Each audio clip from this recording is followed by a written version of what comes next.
రబ్బాని తెలుగు కథలు. అందరికీ నమస్కారం. ఈరోజు మనం తెలుసుకోబోతున్న స్టోరీ సంతానం. రామాపురం అనే గ్రామంలో రఘురామయ్య గవర్నమెంట్ ఉద్యోగి. అలాగే అతను మిత్రులతో కలిసి వ్యాపారం చేసేవాడు. రఘురామయ్య ఇటు ఉద్యోగం చేస్తూ వ్యాపారాలు చేసేవాడు. అయినా అతను ఏనాడు అధర్మానికి పాల్పడేవాడు కాదు. అతని భార్య పేరు సుమిత్ర. సుమిత్ర కూడా భర్త అడుగుజాడల్లోనే నడిచే ఉత్తమ ఇల్లాలు. వారికి 2 సంతానం. కూతురు పేరు వసుంధర, కొడుకు పేరు మురళి. వసుంధరకి పొగరు, మొండితనం, పెంకితనం. తాను పట్టిన కుందేలుకు 3 కాళ్ళు అన్నట్లుగా ప్రవర్తిస్తుంది. వసుంధర ఇటు తల్లిదండ్రులను, తమ్ముడిని లెక్క చేసేది కాదు. వసుంధర డిగ్రీ వరకు చదువుకుంటుంది. మురళి డిగ్రీ చదువుతాడు.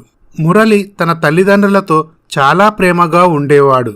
ఇటు రఘురామయ్య, సుమిత్ర మురళిని ఎంతో ఆప్యాయంగా చూసుకునేవారు. మురళికి బైక్ రైడింగ్ అంటే చాలా ఇష్టం. బైక్ని చాలా ఫాస్ట్గా డ్రైవింగ్ చేసేవాడు. మురళి, నీకెన్నిసార్లు చెప్పానురా అంత ఫాస్ట్గా డ్రైవ్ చేయకూడదని. నాన్న, లైఫ్లో మనిషికి బైక్లకి స్పీడ్ లిమిట్ ఉండాలనుకోకూడదు, దూసుకుపోవాలంతే. చూడు బాబు, నువ్వు మాకు ఒక్కగానొక్క కొడుకువి, కోట్ల రూపాయలకి వారసుడివి. ఈ రోజు నుంచి నువ్వు బైక్ ముట్టేది లేదు. అది కాదు నాన్నగారు. మురళి, నువ్వు బైకు ఫాస్టుగా నడిపి ఏదైనా ప్రమాదం కొని తెచ్చుకుంటే మేము తట్టుకోలేమురా. అప్పుడు మురళి ఏమీ మాట్లాడకుండా ఉంటాడు. ఈ విధముగా జరుగుతుండగా మురళి తన డిగ్రీ కోర్స్ పూర్తి చేస్తాడు. చూడు బాబు, నువ్వు డాక్టర్ కోర్స్ పూర్తి చేశావనుకో, నీకు మంచి గిఫ్ట్ ఇస్తాను. నాన్న, ఏంటా గిఫ్ట్? నీకు హాస్పిటల్ కట్టిస్తానురా. సరే కానీ నాన్న, నాకు కారు కొనియాలి. అలాగే బాబు, నువ్వు డాక్టర్ కోర్స్ మంచి మార్కులతో పాస్ అయ్యావనుకో, నీకు తప్పకుండా కారు కొనిస్తాను. ఇటు వసుంధర ఇంజనీరింగ్ కోర్స్ పూర్తి చేస్తుంది. చూడమ్మా, ఇంజనీరింగ్ కోర్స్ పూర్తయింది. తర్వాత ఏం చేద్దామనుకుంటున్నావు? నాన్నా, నేను పై చదువులు చదివి ఉద్యోగం చేద్దామనుకుంటున్నాను. వసుంధర, నీకు 2 ఆప్షన్స్ ఇస్తున్నాను. నువ్వు ఎవరైనా అబ్బాయిని ప్రేమిస్తే చెప్పు. అతను మంచివాడు, బుద్ధిమంతుడైతే అతనికిచ్చి పెళ్లి జరిపిస్తాము. లేదంటే నీకు ఆల్రెడీ ఒక సంబంధం చూశాను. అదేంటి నాన్నా, నా ఇష్టంతో మీకు పని లేదా? నీ ఇష్ట ప్రకారం జరగాలంటే నువ్వు మా ఇష్ట ప్రకారం పెరిగావా? నాన్నా, నేను ఎవరినీ లవ్ చేయలేదు. అయితే నేను చూసిన సంబంధం చేసుకో. అబ్బాయి పేరు రాజేష్, వాళ్ళ నాన్నగారి పేరు చంద్రశేఖరరావు, వాళ్ళ అమ్మగారి పేరు జానకి. వాళ్ళు ఆస్ట్రేలియాలో స్థిరపడ్డారు. అప్పుడు వసుంధర ఏమీ మాట్లాడకుండా మౌనంగా ఉంటుంది. ఇలా వసుంధర వివాహం రాజేష్తో జరుగుతుంది. 2-3 నెలల తరువాత రాజేష్ తన భార్య వసుంధరని, తన తండ్రి చంద్రశేఖరరావుని, తన తల్లి జానకిని తీసుకొని ఆస్ట్రేలియా వెళ్తాడు. ఇటు మురళి డాక్టర్ కోర్స్ ఎంతో శ్రద్ధగా చదివేవాడు. వసుంధర తన భర్త రాజేష్ని, అత్తామామల్ని అస్సలు లెక్క చేసేది కాదు. ఎప్పుడూ ఏదో రకంగా గొడవ పడుతూనే ఉండేది. ఈ విధముగా కొన్ని సంవత్సరాలు గడిచాక మురళి మంచి మార్కులతో డాక్టర్ కోర్స్ పాస్ అవుతాడు. అప్పుడు రఘురామయ్య, సుమిత్ర చాలా సంతోషిస్తారు. ఇటు మురళి తన నాన్న కట్టించిన హాస్పిటల్లో డాక్టర్గా పనిచేస్తాడు. అదే ఆసుపత్రిలో మురళి స్నేహితురాలు అలేఖ్య గైనకాలజిస్టుగా పనిచేస్తుంది. ఇటు రఘురామయ్య అన్నమాట ప్రకారం మురళికి కారు కొనిస్తాడు. అప్పుడు మురళి చాలా సంతోషిస్తాడు. బాబు, అన్నమాట ప్రకారం నీకు కారు కొనిచ్చాను. అలాగే నువ్వు కూడా కారు నడిపేటప్పుడు మమ్మల్ని గుర్తు పెట్టుకుని నడపాలి. ఇక్కడ 2 ప్రాణాలు నీ గురించే బ్రతికున్నాయి. కాబట్టి ఎక్కువ స్పీడ్ వెళ్ళి నీ ప్రాణాల మీదికి తెచ్చుకోకు. నీకేమైనా జరిగితే మేము తట్టుకోలేమురా. అలాగే నాన్న. అదే ఊరిలో రంగమ్మ అనే ఆవిడ నివసించేది. వాళ్ళ ఆయన అనారోగ్యంతో చనిపోతాడు. ఆవిడకి 2 కూతుళ్ళు. పెద్ద కూతురు పేరు రమ్య, చిన్న కూతురు పేరు శైలజ. రమ్య డిగ్రీ వరకు చదువుకుంటుంది. పై చదువులు చదివే ఆర్థిక స్తోమత లేక ఆఫీసులో రిసెప్షనిస్ట్గా పనిచేస్తూ తన చెల్లెలు శైలజను చదివిస్తుంది. ఒకరోజు రంగమ్మ అనారోగ్యంతో బాధపడటంతో రమ్య రంగమ్మని మురళి ఆసుపత్రిలో అడ్మిట్ చేస్తుంది. అప్పుడు మురళి ఆవిడను పరీక్ష చేసి, చూడండి, మీ అమ్మగారికి ఊపిరితిత్తుల్లో ఇన్ఫెక్షన్ వచ్చింది. కంగారు పడాల్సిన అవసరమేమీ లేదు. మందులు రాసి ఇస్తాను, తగ్గిపోతుంది. వారం రోజుల తర్వాత ఒకసారి చెకప్కి రండి. అలాగేనండి. ఇలా హాస్పిటల్లో టెస్టులకు అలాగే మందులకు చాలా వరకు ఖర్చవుతుంది. రమ్య వద్ద అంత మొత్తం డబ్బులు లేకపోవడంతో రమ్య మురళి వద్దకు వస్తుంది. డాక్టర్ గారు, మీతో కొంచెం మాట్లాడాలండి. చెప్పండమ్మా. నా పేరు రమ్య అండి. ఉదయం మీరు మా అమ్మగారికి టెస్టులవి చేసి మందులు రాసిచ్చారు. డబ్బులు సరిపోవట్లేదండి.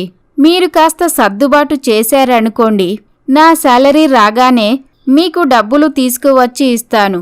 నన్ను నమ్మండి ప్లీజ్ అంటూ రమ్య ప్రాధేయపడుతుంది. అప్పుడు మురళికి ఆవిడ అమాయకత్వం నచ్చుతుంది. పర్వాలేదండి అంటూ మురళి డబ్బులు తీసి ఇస్తాడు. డాక్టర్ గారు, మీ మేలు ఈ జన్మలో మర్చిపోలేమండి. ఇలా వారం రోజుల తర్వాత రమ్య మురళి వద్దకు వస్తుంది. నమస్కారం అండి డాక్టర్ గారు. రమ్య గారు చెప్పండి. మీరు ఆ రోజు డబ్బులు ఇచ్చారు కదండి, తిరిగి ఇచ్చి వెళ్దామని వచ్చాను. పర్వాలేదండి, డబ్బులు మీ దగ్గరే ఉంచండి. మీ అమ్మగారి ఖర్చులకు పనికొస్తాయి. డాక్టర్ గారు, మీలాంటి మంచివారు బాగుండాలి. మీరు బాగుంటే మరికొంతమందికి సహాయం చేస్తారు. దయచేసి ఈ డబ్బులు తీసుకోండి. అలాగే అమ్మా. మురళి డబ్బులు తీసుకుంటాడు. మురళికి రమ్య మంచితనం, నిజాయితీ చాలా బాగా నచ్చుతుంది. ఇలా జరుగుతుండగా ఒకరోజు మురళి ఫోన్లో మాట్లాడుతుండగా రమ్య చూసి అతని వద్దకు వస్తుంది. డాక్టర్ గారు, మీరేంటండి ఇక్కడున్నారు? మా ఫ్రెండ్ గురించి వెయిట్ చేస్తున్నాను. రమ్య గారు, మీ అమ్మగారి ఆరోగ్యం ఎలా ఉంది? పర్వాలేదండి, ఇప్పుడు బాగానే ఉన్నారు. ఇలా రమ్య మురళిల మధ్య మంచి స్నేహం ఏర్పడుతుంది. మురళి రమ్యని పెళ్లి చేసుకోవాలని అనుకుంటాడు. ఈ విధంగా జరుగుతుండగా, నాన్నగారు, నేను ఒక అమ్మాయిని ఇష్టపడుతున్నాను. ఆ అమ్మాయిని పెళ్లి చేసుకోవాలనుకుంటున్నాను. సరే బాబూ, మనం ఒకసారి వాళ్ళింటికి వెళ్ళొద్దాం. రఘురామయ్య తన భార్య సుమిత్రను, కొడుకు మురళిని తీసుకొని రంగమ్మ ఇంటికి వెళ్తాడు. చూడమ్మా, మీ పెద్దమ్మాయిని మా అబ్బాయి పెళ్లి చేసుకోవాలనుకుంటున్నాడు. అన్నయ్య గారు, మీ అంతస్తుకు మేము సరిపోమండి. మా పెద్దమ్మాయి ఉద్యోగం చేస్తూ మా చిన్నమ్మాయి శైలజను చదివిస్తుంది. చూడండమ్మా, మాకు కట్న కానుకలు ఏమీ అవసరం లేదు. పెళ్లి మేమే జరిపిస్తాము. ఇక మీ చిన్నమ్మాయి చదువు నాకు వదిలేయండి. అమ్మా రమ్య, ఇంతకీ మా అబ్బాయి అంటే నీకిష్టమేనా? అప్పుడు రమ్య సిగ్గుపడుతుంది. సరే అమ్మా, మంచి రోజు చూసి పెళ్లి జరిపిద్దాం. ఈ విధంగా జరుగుతుండగా ఒకరోజు మురళి రమ్యను తీసుకొని పార్కుకు వెళతాడు. వాళ్ళు అక్కడ మాట్లాడుతూ ఉండగా అప్పుడు మురళి ఇంటి నుంచి ఫోన్ వస్తుంది. బాబూ, నాన్నకు గుండెపోటు వచ్చింది. హాస్పిటల్కి తీసుకువెళ్తున్నాము. నువ్వు త్వరగా వచ్చేయ్. అలాగే అమ్మా. ఏమైందండి? మా నాన్నగారికి గుండెపోటు వచ్చిందంట. మనం వెంటనే హాస్పిటల్కి వెళ్ళాలి. ఏమండి, మీరు కంగారు పడకండి. మామయ్య గారికి ఏమీ అవ్వదు. మురళి కంగారుగా డ్రైవ్ చేస్తూ ఉంటాడు. ఇలా ఎదురుగా వస్తున్న బైక్ను తప్పించే ప్రయత్నంలో కారు పక్కనే ఉన్న చెట్టును ఢీకొడుతుంది. మురళి రమ్యలకి స్వల్పంగా గాయాలవుతాయి. అప్పుడు అంబులెన్స్లో మురళి రమ్యలను హాస్పిటల్లో చేరుస్తారు. అలేఖ్య వాళ్ళిద్దరికీ చికిత్స చేస్తుంది. అలేఖ్య, ఇప్పుడు మా నాన్నగారికి ఎలా ఉంది? పర్వాలేదండి. సమయానికి ఆస్పత్రికి తీసుకురావడంతో ఆయన ప్రాణాలతో బయటపడ్డారు. బాబు, ఏంట్రా ఇదంతా? వేగంగా డ్రైవ్ చేయవద్దు అంటే నువ్వు వినవు. లేదండి మామయ్య గారు, మురళి మామూలుగానే డ్రైవ్ చేస్తున్నాడు. బైకును తప్పించబోయి అలా జరిగింది. మాకు పెద్దగా దెబ్బలేమీ తగలలేదు. నాన్నగారు, ఇప్పుడు ఎలా ఉందండి? పర్వాలేదు బాబు. ఇలా కొన్ని నెలలు గడిచాక మురళి రమ్యల పెళ్లి నిశ్చయిస్తారు. ఇటు వసుంధర తన అన్నయ్య పెళ్లికి రాజేష్ను తీసుకొని తన ఇంటికి వస్తుంది. ఏరా, డాక్టర్ చదివి లో క్లాస్ అమ్మాయిని పెళ్లి చేసుకుంటావా? రేపు నీ భార్యను నలుగురిలో ఏమని పరిచయం చేస్తావు? నేను ఇష్టపడి పెళ్లి చేసుకుంటున్నా. నువ్వు నోరు మూసుకుంటే మంచిది. అయినా వాడికి నచ్చిన అమ్మాయిని వాడు పెళ్లి చేసుకుంటే నీకేంటే? పెళ్ళయ్యేంతవరకు నోరు మూసుకొనుండు. అప్పుడు వసుంధర కోపంతో అక్కడ నుండి వెళ్తుంది. ఇలా మురళి రమ్యల పెళ్లి జరుగుతుంది. మురళి రమ్య తమ దాంపత్య జీవితాన్ని అన్యోన్యంగా కొనసాగించేవారు. ఇటు రఘురామయ్య, సుమిత్ర కోడలిని ఎంతో ప్రేమగా చూసుకునేవారు. ఇదంతా చూసిన వసుంధర, లో క్లాస్ అమ్మాయిని పట్టుకొని మా అన్నయ్య మా అమ్మా నాన్నలు తెగ సంతోషపడుతున్నారు. ఈ విధంగా జరుగుతుండగా, మావయ్య గారు, నాకు ఆఫీసు నుండి కాల్ వచ్చిందండి, మీ అమ్మాయిని తీసుకొని వెళ్తున్నాను. సరే బాబు. ఇలా రాజేష్ వసుంధరని తీసుకొని ఆస్ట్రేలియా వెళ్తాడు. ఇటు రఘురామయ్య ఒక మంచి సంబంధం చూసి శైలజకి వాసుతో పెళ్లి జరిపిస్తాడు. 1 సంవత్సరం గడిచాక వసుంధర గర్భవతి కావడంతో వాళ్ళ అత్తయ్య జానకి వసుంధరని తీసుకొని రఘురామయ్య ఇంటికి వస్తుంది. వదిన గారు, మా అమ్మాయిని మీ దగ్గరే ఉంచుకోవచ్చు కదా. అది కాదండి, మొదటి కాన్పు చేయాల్సింది పుట్టింటి వాళ్లే కదా. వదిన గారు, కావాలంటే మేము డబ్బులు పంపిస్తాము. మా అమ్మాయిని అక్కడే హాస్పిటల్లో చూపించండి. ఎందుకమ్మా, మీ అమ్మాయిని మీ ఇంట్లోనే ఉంచుకుంటే మంచిది.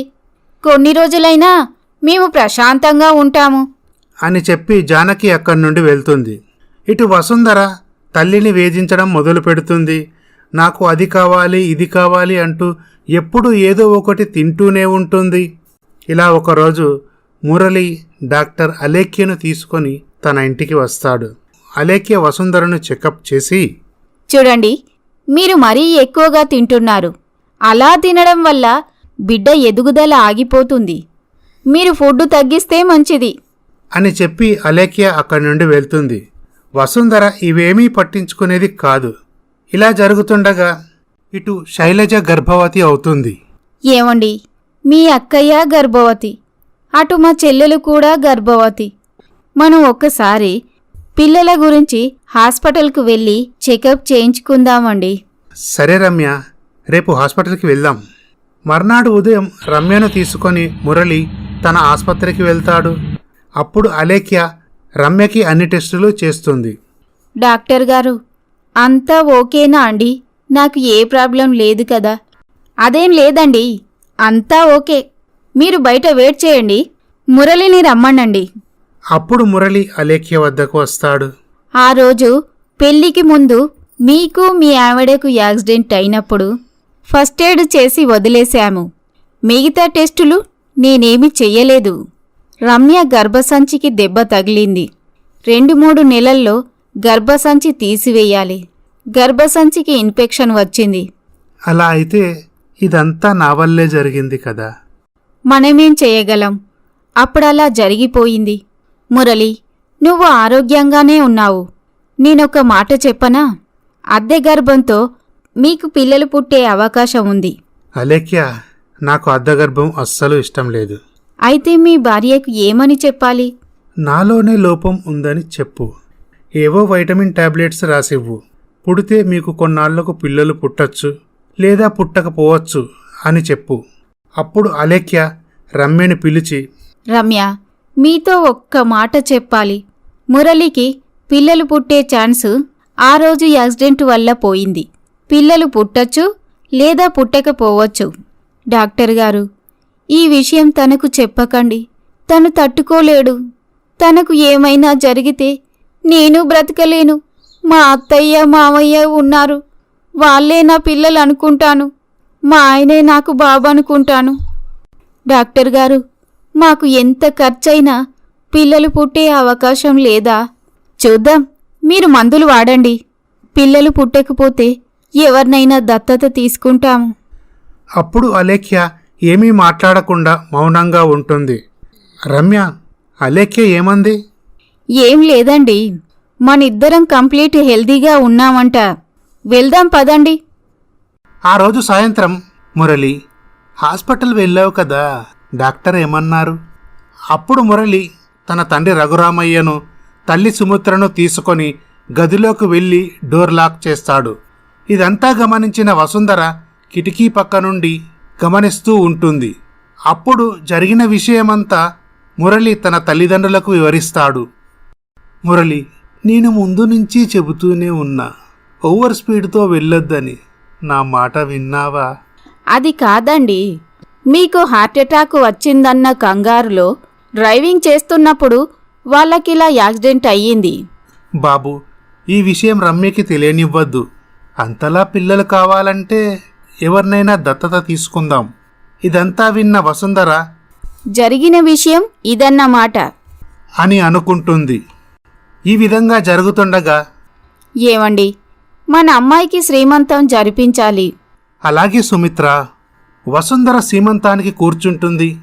ఆడవాళ్ళందరూ బొట్టు పెట్టి గాజులు తొడిగి అక్షింతలు వేసి దీవిస్తారు.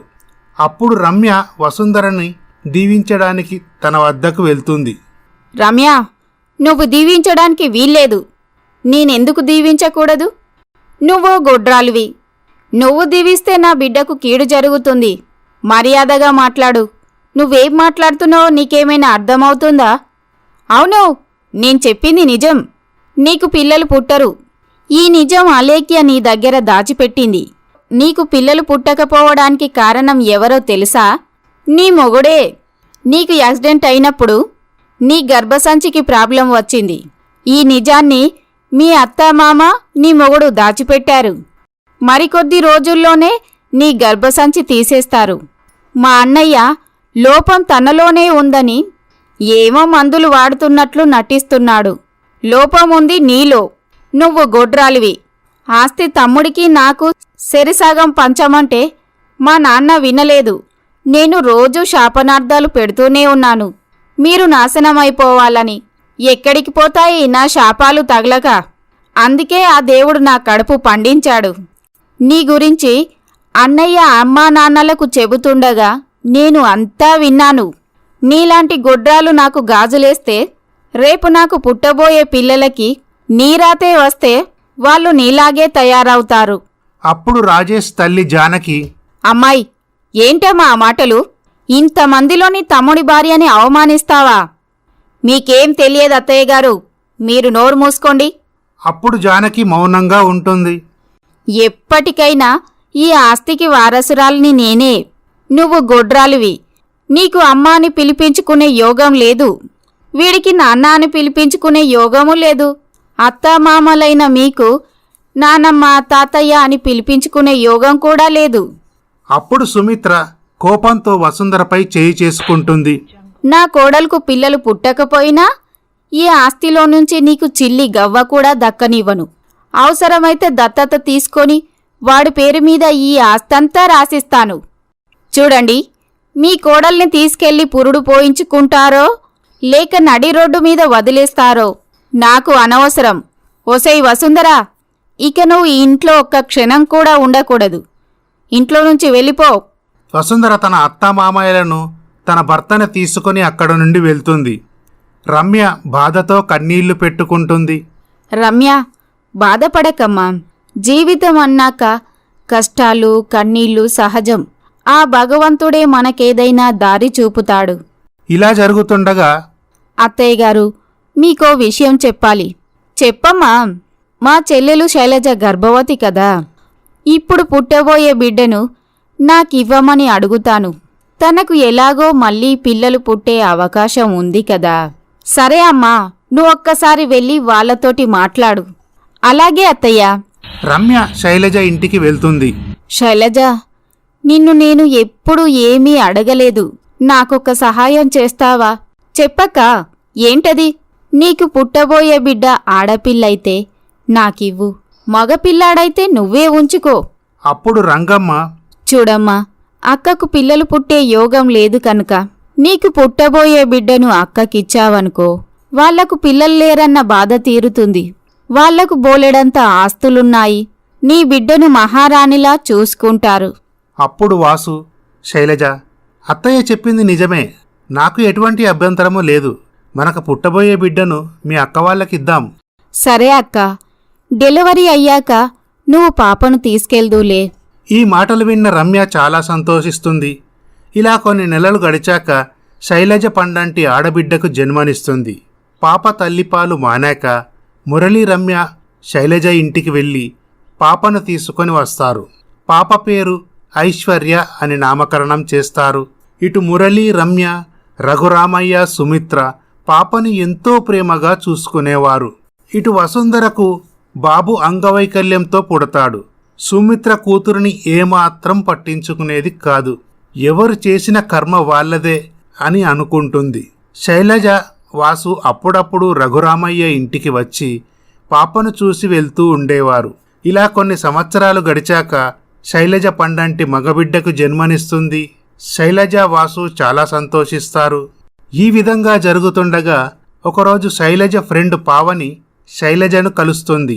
పావని, ఏంటి, ఎలా ఉన్నావు? ఇంతకీ నీకు ఎంతమంది పిల్లలు? ఒక పాప, ఒక బాబు.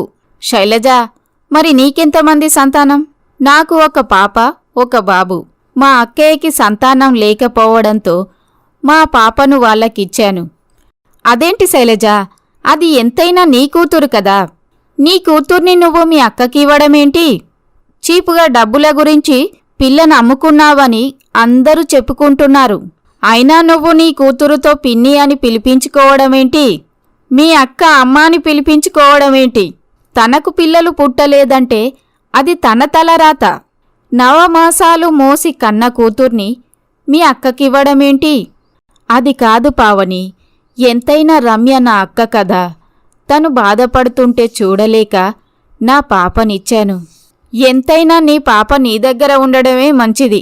శైలజ తన ఇంటికి వస్తుంది. అప్పుడు శైలజ ఆలోచిస్తుంది. అమ్మా, నా కూతుర్ని నేను వెనక్కి తీసుకొచ్చుకుంటాను. ఏంటే, ఏం మాట్లాడుతున్నావు? పిల్ల పుట్టినప్పటి నుండి మీ అక్క పిల్లని ఎంతో ఆప్యాయంగా చూసుకుంటున్నారు. రేపు నీ కూతురు కోట్ల ఆస్తికి వారసురాలవుతుంటే సంతోషించాల్సింది పోయి పాపను తీసుకువచ్చి వాళ్ళను బాధ పెడతావా? మీ అక్క ఉద్యోగం చేస్తూ నిన్ను చదివించింది, అప్పుడే మర్చిపోయావా?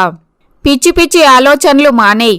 వాళ్ళ మామయ్య గారు నీకు మంచి సంబంధం చూసి కట్న కానుకలిచ్చి ఘనంగా పెళ్లి జరిపించారు. ఎవరిని చెప్పినా సరే అమ్మా, నేను మాత్రం నా కూతుర్ని తీసుకొచ్చుకుంటాను. అయినా నా పిల్లను నేను లీగల్గా డాక్యుమెంట్ రాసిచ్చానా? పైగా వాళ్ళు దత్తత కూడా తీసుకోలేదు. ఆ రోజు సాయంత్రం, శైలజ, నువ్వు చేస్తున్న పనేంటి? మీ అక్కయ్యకిచ్చిన మన కూతుర్ని వాళ్ళ నుండి విడదీసి మన ఇంటికి తీసుకొస్తానని చెప్పావంట. అవునండి. తప్పు శైలజ. ఒక తల్లిని అమ్మ అని పిలిపించి మీ బావగారి చేత నాన్న అని పిలిపించిన మన అమ్మాయిని ఇప్పుడు నువ్వు మన ఇంటికి తీసుకొస్తే అది నిన్ను అమ్మ అని పిలుస్తుందా? నేను లీగల్గా ఇవ్వలేదని చెప్పావంట. అయినా మీరిద్దరూ ఒకే తండ్రి రక్తం పంచుకు పుట్టిన బిడ్డలు. నమ్మకంతో మీ అక్క మన కూతుర్ని తీసుకువెళ్ళింది. అటువంటప్పుడు నువ్వు ఇలా మాట్లాడొచ్చా? మన అమ్మాయిని వాళ్ళు యువరానిలా పెంచుతున్నారు. మన కొడుకు పేరు మీద మీ బావగారు 50 లక్షల ఫిక్స్డ్ డిపాజిట్ కూడా చేశారు. మీరు ఎన్ని చెప్పినా నా కూతురు నాకు కావాల్సిందే. ఇలా వాసు ఎంత నచ్చచెప్పే ప్రయత్నం చేసినా శైలజ వినకుండా తన కూతుర్ని తీసుకురావడానికి రఘురామయ్య ఇంటికి వెళ్తుంది. అక్కా, నీతో ఒక విషయం మాట్లాడాలి. చెప్పు శైలజ. ఆ రోజు తొందరపాటులో నా కూతుర్ను నీకు ఇచ్చేశాను. ఇప్పుడు నా కూతురు నాకు కావాలనిపిస్తుంది. నా కూతుర్ని నేను తీసుకెళ్ళిపోవడానికి వచ్చాను. అదేంటే అలా అనేశావు? నా కూతురు నీ కూతురని చెప్పావు కదా. నేను నవమాసాలు పెంచి కన్న తల్లిని. అది నా కూతురవుతుంది కాని గొడ్రాలైన నీ కూతురెలా అవుతుంది? అప్పుడు మురళి, శైలజ, ఏంటా మాటలు? అవును బావగారు, మా అక్క మీతో కారులో వస్తుంటే మీరు ఫాస్ట్గా డ్రైవ్ చేసి దీనికి యాక్సిడెంట్ చేశారు. మీ అక్క అన్నట్లుగా ఏ పాపాలో ఏ ఊసురో తగిలి పిల్లా పాప లేకుండా ఇలా అయిపోయారు. అయినా మీరు ఎలా పోతే నాకేంటి? నా కూతుర్ని నేను తీసుకెళ్తున్నాను. అప్పుడు రఘురామయ్య, సుమిత్ర అక్కడికి వస్తారు. చూడమ్మా, పోనీ నీ కూతురు పేరు మీద సగం ఆస్తి రాసివ్వమంటావా? ఎవడికి కావాలండి ముష్టి ఆస్తి? డబ్బుంటే ఏదైనా కొనగలం అనుకుంటున్నారా? చూడమ్మాయి, పెద్ద చిన్న లేకుండా మాట్లాడుతున్నావు. మీ అక్క నీ గురించి తన చదువు మానేసి ఉద్యోగం చేస్తూ ఉన్నత చదువులు చదివించింది. అంటే మా అక్క చేసిన సహాయానికి ఖరీదు కట్టారన్నమాట. అందుగురించే నా కూతుర్ని తీసుకున్నారన్నమాట. అప్పుడు శైలజ, పదవే నువ్వు. నేను నీ అమ్మని. ఇది కాదు. నువ్వు మా అమ్మవు కాదు. మా అమ్మ ఈవిడే. మా డాడీ పేరు మురళి అని ఏడుస్తుంది. ఇటు రమ్య బాధతో కన్నీళ్లు పెట్టుకుంటుంది. శైలజ, ఎందుకలా పాపని లాక్కెళ్తున్నావు? మేము అనొచ్చు మా పాపని. చూడండి, మా పాపను మీకు లీగల్గా డాక్యుమెంటేషన్ చేయించి ఇచ్చానా? మీరేమైనా నా కూతుర్ని దత్తత తీసుకున్నారా? మీకు పాప మీద ఏ హక్కు లేదు. అని బలవంతంగా పాపను అక్కడ నుండి తీసుకువెళ్తుంది శైలజ. అప్పుడు మురళి ఏం మాట్లాడకుండా మౌనంగా ఉంటాడు. అప్పటి వరకు సందడిగా ఉన్న ఆ ఇల్లు పాపను తీసుకువెళ్లడంతో ఒక్కసారిగా నిశ్శబ్దం అయిపోయింది. శైలజ తన కూతుర్ని తీసుకువెళ్లడంతో రమ్య దిగులుతో ఆలోచిస్తూ ఉంటుంది. ఇటు మురళి, రఘురామయ్య, సుమిత్ర వాళ్ళు ఎప్పుడు ఆడుతూ పాడుతూ కనిపించే పాప ఇంట్లో లేదన్న విషయాన్ని తట్టుకోలేకపోతారు. అప్పుడు రమ్య వాళ్ళ అమ్మ రంగమ్మ రఘురామయ్య ఇంటికి వస్తుంది. క్షమించండి అన్నయ్య గారు, శైలజకి నేను ఎంత నచ్చ చెప్పినా నా మాట అస్సలు వినలేదు. వదినే గారు, మీరేం చేయగలరు చెప్పండి. రమ్య, బాధపడకమ్మా. ఆ భగవంతుడి దయ వల్ల మీ అత్తా మామయ్యలు నిన్ను ఎంతో ప్రేమగా చూసుకుంటున్నారు. వారికి ఎదురు చెప్పి వాళ్లను బాధ పెట్టకు. వాళ్ళు ఎలా చెబితే అలా విను. అల్లుడుగారు కూడా చాలా మంచివారు. జరిగిన విషయాల గురించి ఆలోచిస్తూ నీ ఆరోగ్యం పాడు చేసుకోకు. శైలజ ఐశ్వర్యను తీసుకొని వెళ్లడంతో రమ్య ఎప్పుడూ ఐశ్వర్య గురించే ఆలోచిస్తూ ఉండేది. ఎవరితోనూ మాట్లాడేది కాదు. కనీసం భోజనం కూడా సరిగ్గా చేసేది కాదు. చూడమ్మా, నువ్విలా ఐశ్వర్య మీద బెంగతో నీ ఆరోగ్యం పాడు చేసుకోవద్దు.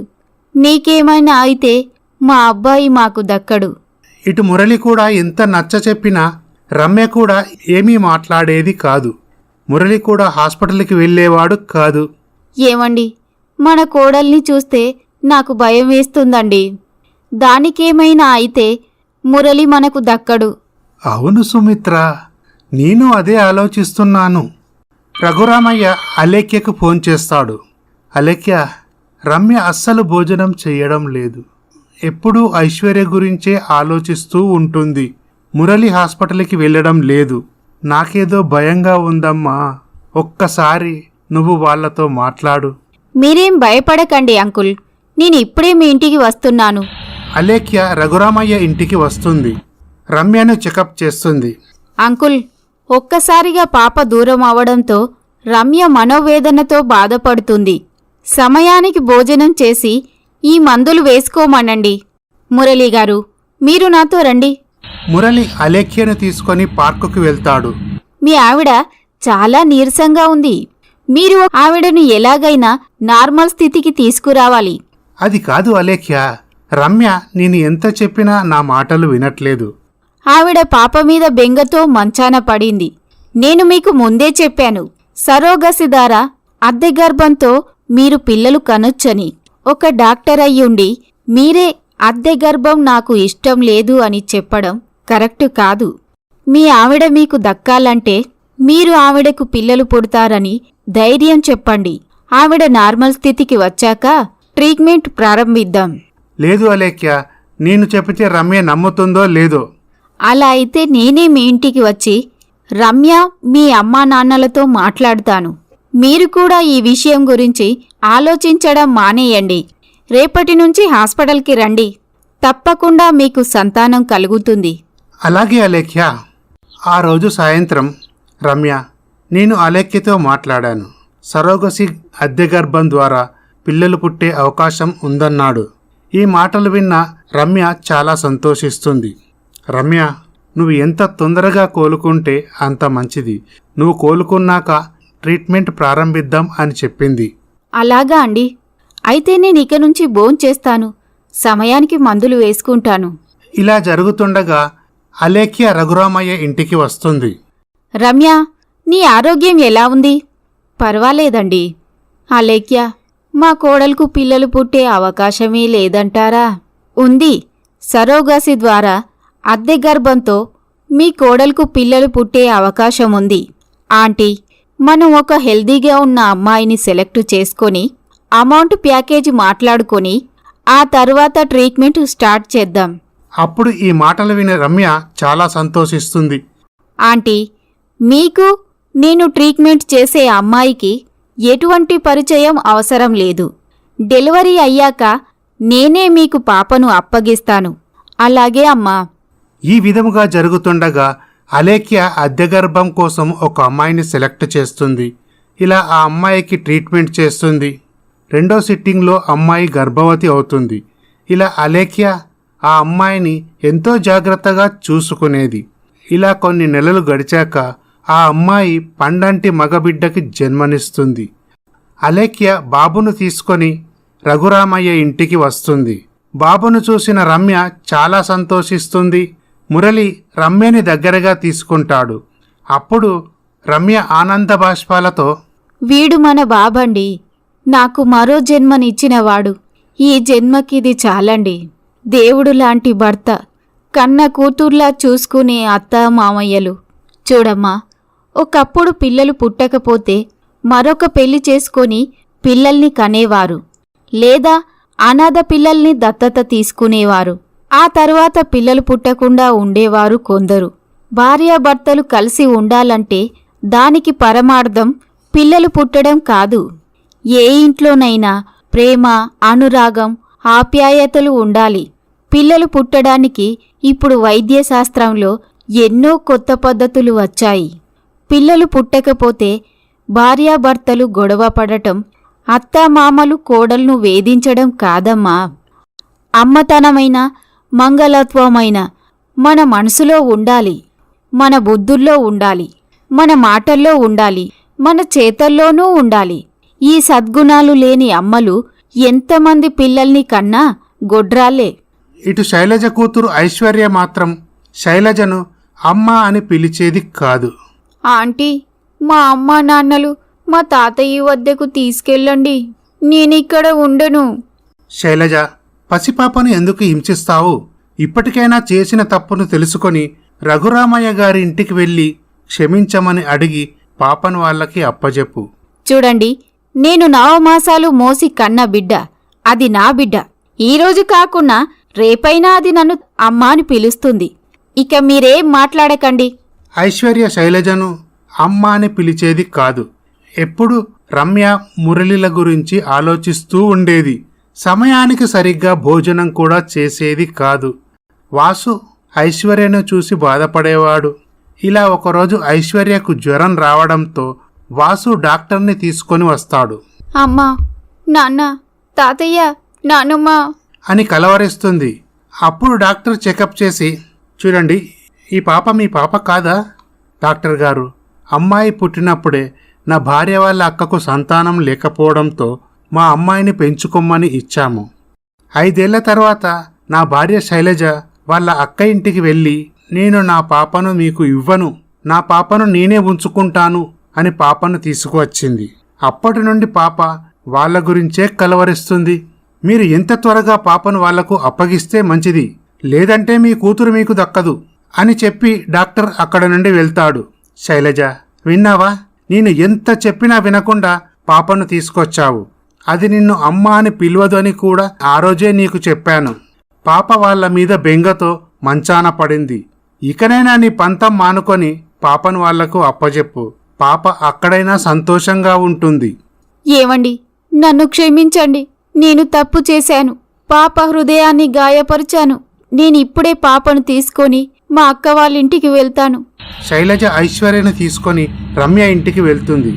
ఐశ్వర్య, అమ్మా, నాన్న, తాతయ్య, నానమ్మ అంటూ ఏడుస్తుంది.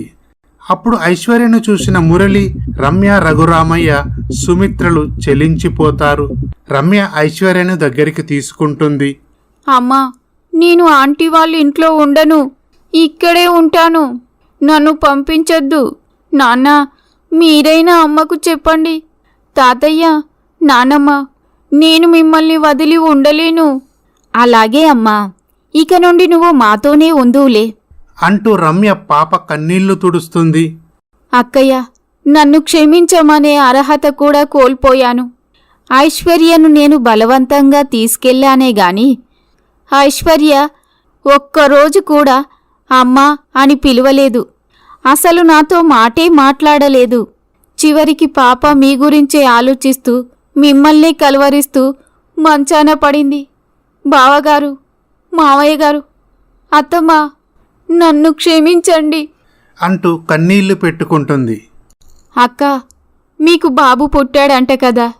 నేను వద్దామనుకున్నాను, కానీ నేను మిమ్మల్ని అవమానించాను కదా, అందుకే రాలేకపోయాను.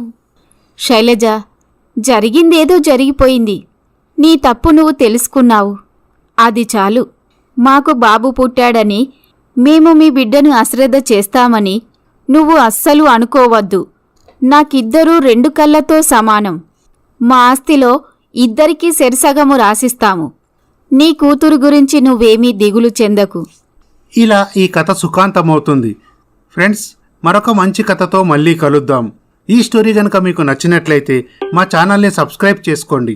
లైక్ చేయండి, షేర్ చేయండి, కమెంట్ చేయండి. Thank you for watching.